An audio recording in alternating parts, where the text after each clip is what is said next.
जय हिंद दोस्तों। तो एक बार फिर मैं आप सभी के बीच में हूँ। ध्यान रहे ये आय दृष्टि मार्केट में आ चुकी है और इसका जो टेस्ट है वो क्विज फॉर्म में आरंभ है प्रचंड क्या कर रहा है, आरंभ है प्रचंड जो है इसको लेके आ रहा है। ठीक है, और इसका जो टेलीग्राम चैनल है वहाँ पे आरंभ है प्रचंड के टेलीग्राम चैनल पे आपको पूरी इसकी डिटेल मिल जाएगी, या फिर आप 7317382454 पर संपर्क करके क्या करिए, इस ग्रुप में ज्वाइन हो जाइए। ये 5 जुलाई से क्या हुआ, शुरू हो रहा है। ठीक है, ये दृष्टि यही है ना, इसी दृष्टि को क्या करेंगे हम लोग क्विज फॉर्मेट में, क्या करेंगे क्विज फॉर्म में। भाई आपके पास तो भाई क्विक बुक आ गई, सॉरी ये दृष्टि की बुक आ गई। अब बुक आ गई, आप उसको पढ़ेंगे, लेकिन पढ़ के फिर सॉल्व भी तो करना है। तो पढ़ के हम सॉल्व करने का प्रयास करें, देखेंगे कहाँ पे हम गलतियां कर रहे हैं, कौन कौन से पॉइंट्स हमको और पढ़ने चाहिए, कौन कौन से पॉइंट छोड़ने चाहिए।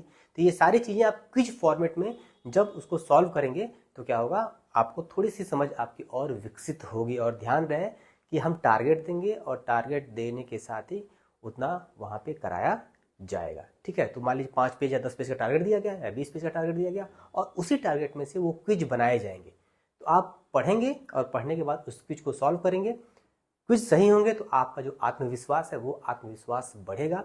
और ऐसे ही 10 पेज 20 पेज करके हम क्या करेंगे, जो दृष्टि की जो ये बुक है वो पूरी बुक क्या करेंगे, जल्द से जल्द क्या करेंगे हम लोग ख़त्म भी वहाँ पे कर लेंगे, और मौका मिला तो वहाँ पे क्या करेंगे, रिवाइज भी कर लेंगे। तो इस बुक को पढ़िए और पढ़ने के बाद क्विज फॉर्मेट में क्या करिए, सॉल्व करिए। तो आइए कुछ सवाल मैं भी यहाँ लेके आया हूँ पीपीटी के माध्यम से, यहाँ पे देखने का प्रयास करते हैं। उम्मीद है आप लोगों ने कुछ पढ़ा होगा। तो यहाँ पे देखेंगे, हाँ जल्दी चलिए फटाफट आप लोग भी खोल लीजिए, और जो भी नोट्स वगैरह आपको बनाने हैं या फिर देखना है ऐसे ही देखिए। तो हम लोग शुरू करेंगे। ये है कि सही कथन का चुनाव करें। ये जो आपका उल्लास कार्यक्रम है, ठीक है, ये जो उल्लास कार्यक्रम है इसकी शुरुआत 2021 में हुई। ये पहला आपका सही कथन चुनना है इसमें। दूसरा क्या है कि पूर्ण कार्यात्मक साक्षरता, ठीक है, साक्षरता दर 100% होने पर मानी जाती है, और उल्लास के तहत त्रिपुरा जो क्या है पहला पूर्ण कार्यात्मक साक्षरता वाला राज्य बना। ठीक है, तो understanding lifelong learning for all in society, ठीक है, क्या इसका फुल फॉर्म क्या है, ठीक है, अंडरस्टैंडिंग लाइफ लॉन्ग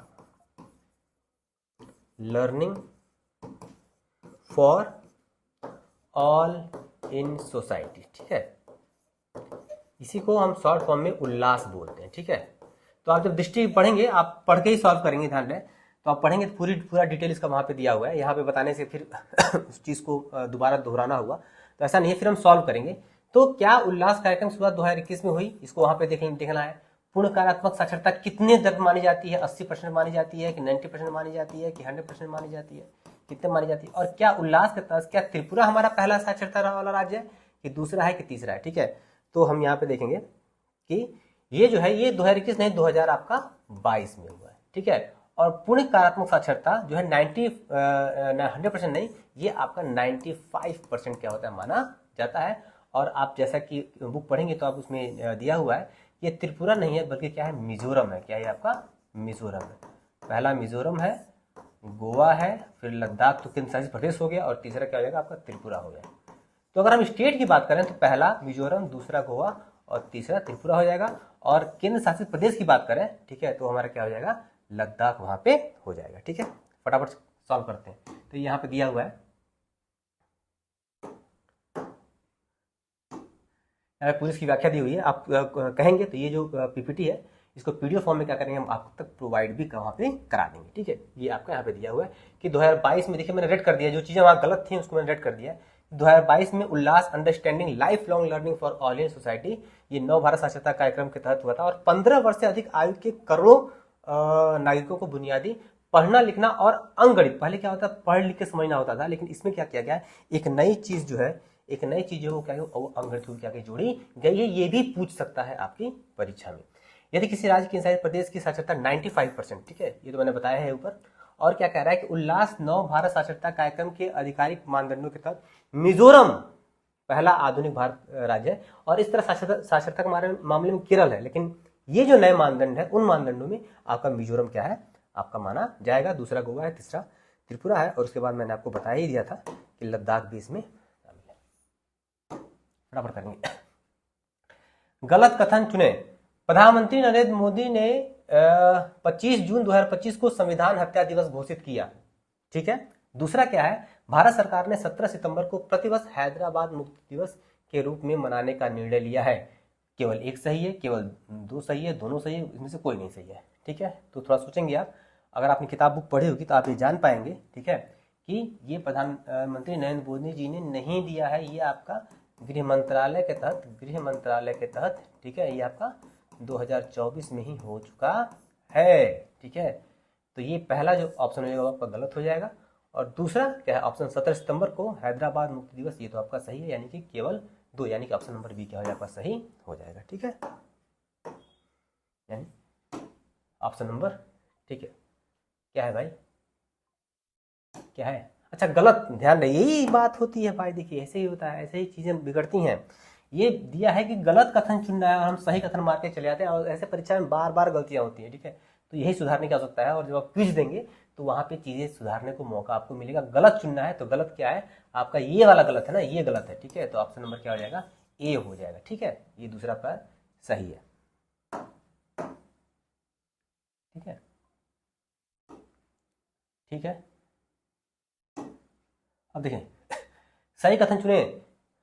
तीसरा क्वेश्चन, बोइंग 787 ड्रीम लाइनर एक नवीनतम चौड़ी बॉडी वाला द्वि इंजन वाला दीर्घ मार्ग विमान है, जिसने पहली बार 2011 में वाणिज्यिक सेवा में शामिल किया गया। क्या मतलब कि 2011 में शामिल किया गया था। ये पूरा बहुत ही हॉट टॉपिक है और यहाँ सवाल बनना ही बनना है। यह विमान अहमदाबाद से इंग्लैंड के लिए उड़ा था, मतलब ये अहमदाबाद से इंग्लैंड जा रहा था, और क्या हुआ कि 2 मिनट 4 मिनट बाद क्या हो गया, इसका दुर्घटनाग्रस्त हो गया। तो क्या सही कथन चुनना है, तो सही कथन कौन सा इसमें है, ये आपका सही है, और ये अहमदाबाद से लंदन के लिए क्या होता है, जा रहा था अहमदाबाद से लंदन। ठीक है, हालांकि भी सही हो सकता है, देखते हैं। ठीक है, देखा जाए तो, लेकिन फिर भी अगर उसमें देखा जाए तो ये आपका क्या हो जाएगा, ये वाला चीज़ गलत हो जाएगी, केवल एक क्या हो जाएगा आपका सही हो जाएगा। ठीक है,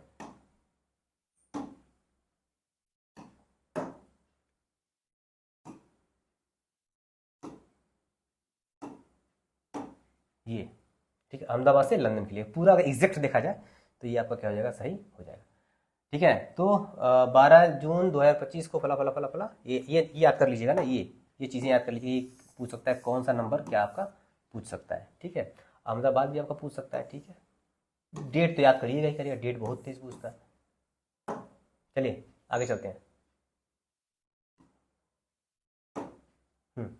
चौथा, फ्लाइट रिकॉर्डर एक इलेक्ट्रॉनिक रिकॉर्डिंग उपकरण होता है जिसे विमानों में लगाया जाता है, जिससे कि विमान दुर्घटनाओं और घटनाओं की जांच में मदद मिल सके। सही कथन चुनना है, सही कथन चुनना है भाई, तो बिल्कुल ये सही बात है। फ्लाइट रिकॉर्डर होता है और ये 2 तरीके का होता है, आगे बताएंगे। ठीक है, और जांच में मदद मिलता है। यह काले रंग का होता है जिससे कि दुर्घटना के बाद इसे आसानी से खोजा जा सके। ये काले रंग का नहीं, ये नारंगी रंग का होता है, नारंगी रंग का होता है। ठीक है, ये ब्लैक बॉक्स कहा जाता है, ब्लैक बॉक्स ये आपका नारंगी रंग का होता है इसमें। ठीक है, यह 1000 डिग्री सेल्सियस से अधिक तापमान और 3400 ग्रेविटेशनल ये होता है ना, स्थिरांक माना जाता है ये, और इसकी स्थिरांक होता है 6.674 पूरे 10 पे घाते -11। ठीक है, न्यूटन मीटर स्क्वायर और केजी स्क्वायर। ये नहीं पूछेगा, लेकिन ऐसे मैंने डेटा दे दिया आपको, डेटा मैंने आपको दे दिया है, एक बार रीचेक कर लें। 6.674 गुण 10 लगाते -11, 6.674 गुण 10 लगाते -11। ठीक है, तो ये क्या होगा भाई, तो ये आपका ये सही हो गया और ये आपका गलत हो गया, यानी सही कथन चुनना है तो केवल एक, क्योंकि ये तो आपका गलत हो गया, यानी कि option number A, option number A क्या हो जाएगा आपका सही हो जाएगा। ठीक है, देखते हैं। ठीक है, option number A, black box नारंगी रंग का होता है। ठीक है, और जो फ्लाइट डाटा रिकॉर्डर है और कॉकपिट वॉइस रिकॉर्डर है, ये दोनों चीज़ें क्या होता है, एक तो फ्लाइट की चीज़ें रिकॉर्ड की जाती है, और एक कॉकपिट में जो पायलट और को पायलट बैठे होते हैं उनका जो वॉइस रिकॉर्डर होता है वो कॉकपिट वॉइस रिकॉर्डर में क्या होता है, सेव होता है। थोड़ा तेज चलेंगे क्योंकि मैंने अभी इतिहास का वीडियो बनाया है, 1 घंटे का वीडियो बनाया है, लोग देख नहीं रहे। ठीक है, मुझे पता है कि पेपर का समय है, लोग अभी बचना चाह रहे हैं, समय बचाना चाह रहे हैं। गलत कथन चुनना है भाई, गलत कथन चुनना है। ठीक है, तो 6 जून 2025 को भारतीय राष्ट्रपति श्रीमती द्रौपदी मुर्मू द्वारा चिनाब रेल पुल का उद्घाटन किया गया। और दूसरा है, यह विश्व का सर्वाधिक ऊंचा रेलवे आर्च ब्रिज है जिसकी ऊंचाई 259 मीटर नदी तल से है। ठीक है, इसमें कौन सा ऑप्शन क्या है सही है। तो यहाँ पे अगर आप पढ़ेंगे आप, ठीक है, आप पढ़ ही रहे होंगे, मार्केट में बुक आ गई है और उम्मीद है आपने पढ़ना शुरू कर दिया होगा। और ये जो क्विज बना है ये 25-26 पेज तक बनाया है मैंने अभी शुरुआत में। ठीक है, तो देखते हैं। तो ये 6 जून 2025 को ये प्रधानमंत्री पीएम प्रधानमंत्री मोदी जी ने क्या किया था, इसका उदाहरण किया था। तो ये आपका क्या हो जाएगा, गलत हो जाएगा। ठीक है, और यह विश्व का सर्वाधिक ऊंचा रेलवे आर्च ब्रिज है जिसकी ऊंचाई 259 नहीं बल्कि 359 मीटर है। यानी कि दोनों का दोनों क्या हो जाएगा, ऑप्शन यहाँ पे गलत हो जाएगा। और ये डी वाला ऑप्शन क्या हो जाएगा, यहाँ पे नहीं, गलत कथन चुनना है ना। हाँ, तो गलत कथन है, दोनों क्या हो जाएगा आपका, दोनों गलत हो जाएगा, नहीं 1 और 2 हो जाएगा। ठीक है, ये भी आपका गलत है, ये भी आपका गलत है, और ये भी आपका गलत है। यानी कि दोनों क्या है आपका गलत है, यानी कि ऑप्शन नंबर सी 1 और 2। ठीक है, देखते हैं। ठीक है, ये तो गलत है ना, ये ऑप्शन नंबर सी, यहाँ सी हो जाएगा, ये सी हो जाएगा। ठीक है, इसको सुधार देंगे अभी। तो ये प्रधानमंत्री नरेंद्र मोदी जी ने उद्घाटन किया, गलत है, पहला ऑप्शन भी गलत है और दूसरा ऑप्शन भी गलत है। 359 मीटर की जगह 259 मीटर लिखा हुआ है और पुल की लंबाई 1315 मीटर क्या है वहाँ पे है। ठीक है, ध्यान रहे, कुंकड़ रेलवे स्टेशन याद कर लीजिएगा, डीआरडीओ याद कर लीजिएगा। ठीक है, ठीक है, ये सब चीज़ें क्या होगा, पूछ सकता है कि किसने बनाया किसने नहीं बनाया, किसके सहयोग से बना, लेकिन फिलहाल यही सब चीज़ें पूछी जाएंगी। ठीक है, तो ये आपका यहाँ पे सी हो जाएगा, तो दोनों गलत है। ठीक है,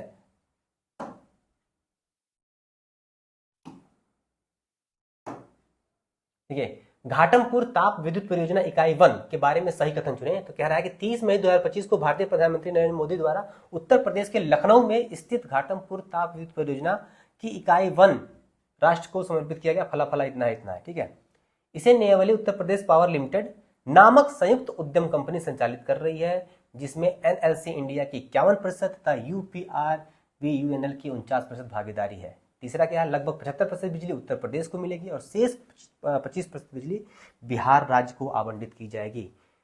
तो इसमें क्या है भाई, इसमें क्या सही है। ठीक है, तो पहला ऑप्शन तो बिल्कुल सही है।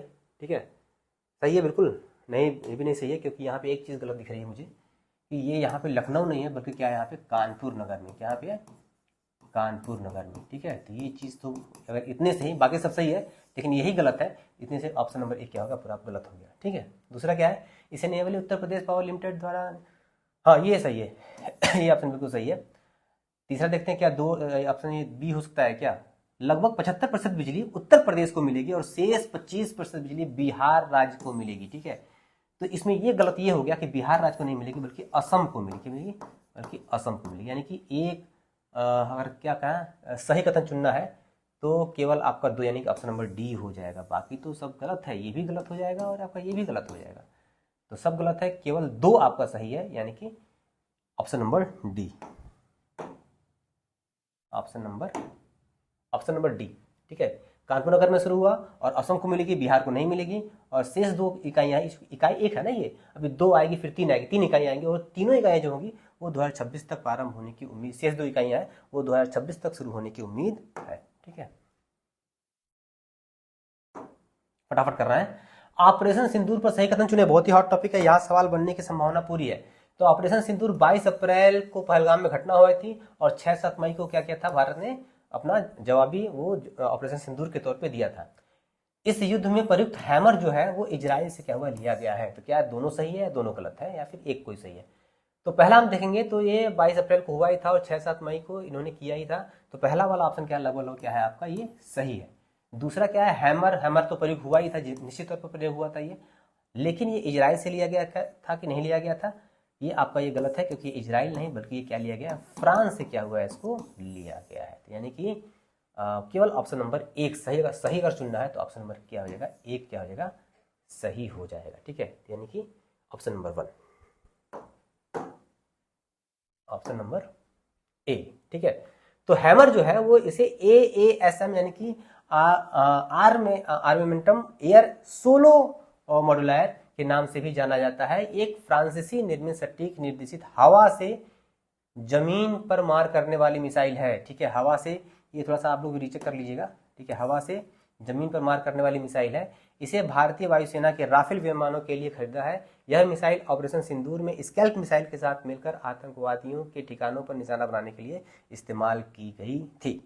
ठीक है, तो ये चीज है, आगे देखते हैं। 10 मिनट के अंदर वीडियो खत्म करना है, 10 से 15 मिनट के अंदर, ताकि कम समय रहेगा तो ठीक रहेगा। स्वीकृत 6 सेमीकंडक्टर। अभी हाल ही में प्रधानमंत्री नरेंद्र मोदी ने सेमीकंडक्टर का उद्घाटन किया था। कहाँ किया था ये पता चल जाएगा। तो कहाँ कहाँ किया है, कहाँ कहाँ नहीं किया है, ठीक है। तो देखिए कहाँ कहाँ मतलब कि इसकी इकाइयाँ स्वीकृत हैं, मतलब तो गुजरात में है, असम में है, उत्तर प्रदेश में, महाराष्ट्र में। इसमें से कहाँ नहीं है, कहाँ पे नहीं है, 3 जगह है और 1 जगह नहीं है। 6 जो सेमीकंडक्टर हैं वो 3 जगह पे हैं, कहाँ पे ये नहीं है। तो अगर आपने पढ़ा होगा तो देखा होगा कि ये जो है ये महाराष्ट्र में क्या है, आपका नहीं है, ठीक है।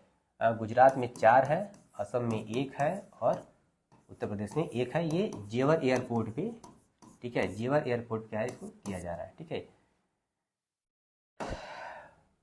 देखें फटाफट देख लेते हैं। हाँ, तो कहाँ कहाँ पे है भाई, तो गुजरात सारण में है, ठीक है। गुजरात सारण में धुलेरा, गुजरात में मोरीगांव असम में, गुजरात फिर सारण में 2 हो गया, धुलेरा में आपका 1 हो गया, सारण में 3 हो गया, ठीक है, और धुलेरा में 1 हो गया। मोरीगांव असम में 1 है और ईडा यानी कि जेवर एयरपोर्ट जो है वहाँ पे आपका 1 है। और इसे हाल ही में मई महीने में क्या है, मई में क्या हुआ है, इसको मंजूरी मिली है। तो ये आपका 6 है, ठीक है। 1 2 3 4 5 है। बाकी ये सब याद करना चाहे तो आप याद कर सकते हैं। हालांकि यूपी वाला इंपॉर्टेंट है, ठीक है। SCL कहाँ कहाँ से मिलकर इसको बनाया गया है, कौन कौन कर रहा है इसको, ये थोड़ा सा पढ़ लीजिएगा आप लोग। सवाल आएगा तो यूपी वाला से ही आएगा, ज़्यादातर उम्मीद ये है, ठीक है। क्रम सजाएं। प्रधानमंत्री सुरक्षा बीमा योजना, प्रधानमंत्री श्रम योगी मानधन योजना, जननी सुरक्षा योजना और राष्ट्रीय सामाजिक सहायता योजना। कार्यक्रम तो भाई आप लोग कार्यक्रम तो जो 2014 से लेकर अब तक है उसको तो बिल्कुल आप तैयार कर लीजिए। बाकी उसके पीछे वाला भी अगर तैयार करते जाएंगे तो बहुत आसानी होगी सवालों को सॉल्व करने में। तो जितनी योजनाएं हैं और अच्छी अच्छी योजनाएं हैं, ठीक है, जो सामाजिक सुरक्षा वाली योजना है उनको तो बहुत ही अच्छे तरीके से क्या करिए, याद कर लीजिए, ठीक है। इसका कोई उपाय नहीं है, ईयर वाइज लिख के आप लोग याद करते रहिए। तो प्रधानमंत्री सुरक्षा बीमा योजना और इसके साथ आपका जीवन ज्योति बीमा योजना भी आई थी, ठीक है। और आपका अटल पेंशन योजना, अटल पेंशन योजना आया था, ठीक है। ये आपका 2015 में आया था और इसको अभी हाल ही में 2025 में इसके ये कहा गया कि बहुत अच्छा काम कर रहा है ये। प्रधानमंत्री श्रम योगी मानधन योजना 2019 में आया था, ठीक है। आपका ये जननी सुरक्षा योजना 2005 में आया था ये, और राष्ट्रीय सामाजिक सहायता कार्यक्रम 1995 में आया था। तो देखा जाए तो ये 4 3 फिर 1 फिर 2, 4 3 1 2, ये ऑप्शन नंबर बी क्या हो जाएगा, आपका ये सही हो जाएगा, ठीक है। तो याद करिए जितने की भी कार्यक्रम वगैरह है भाई, सूची बना के ईयर वाइज सूची बना के क्या करिए, याद कर लीजिए। 2014 से तो मस्ट है, 14 से का लिख लीजिए, 15 का, 16 का, 17 का 10 पेज होंगे, 10 पेज बना लीजिए, याद कर लीजिए। ये है जो है उसको याद कर लीजिए, एक्सप्लेनेशन है। लास्ट और अंतिम सवाल, 10 सवाल हमने बनाए थे आज, 25 पेज तक 10 सवाल बनाए थे। हालांकि रिस्पांस इसका भी देखेंगे, इसका भी रिस्पांस अगर अच्छा रहा तो इसको कंटिन्यू करेंगे, और पेपर तक हम लोग 15 20 25 जुलाई तक इसको पेपर लगातार कंटिन्यू करेंगे, और पूरा करंट क्विज के माध्यम से क्या करेंगे आप लोग, हम सॉल्व करा देंगे, ठीक है। देखते हैं विश्व श्रव्य दृश्य और मनोरंजन शिखर सम्मेलन 2025 के बारे में सत्य कथन क्या करना है, चुनना है, ठीक है। तो पहला क्या है, भारत सरकार द्वारा, क्या है, भारत सरकार द्वारा शुरू किया गया है, ठीक है। दूसरा क्या है, प्रथम, क्या है, प्रथम है कि नहीं है, ठीक है। उसके बाद क्या है, ये दिल्ली में हुआ है कि नहीं हुआ है, ठीक है, ये पहले में, ठीक है। तो भारत सरकार ने शुरू किया, बिल्कुल सही शुरू बात है। प्रथम वैश्विक शिखर है, बिल्कुल है, पहला ही, अभी तो पहला ही हो रहा है, ठीक है, प्रथम ही है। और ये नई दिल्ली नहीं बल्कि क्या है, ये मुंबई में, मुंबई के जियो वर्ल्ड कन्वेंशन सेंटर है, वहाँ पे आपका शुरू हुआ है। अब ये देखते हैं दूसरा वाला, यानी पहला तो गलत हो गया, इसी की वजह से पूरा गलत हो गया, ठीक है। सम्मेलन की परिकल्पना कनेक्टिंग क्रिएटर्स और कनेक्टिव कंट्रीज, बिल्कुल सही बात है।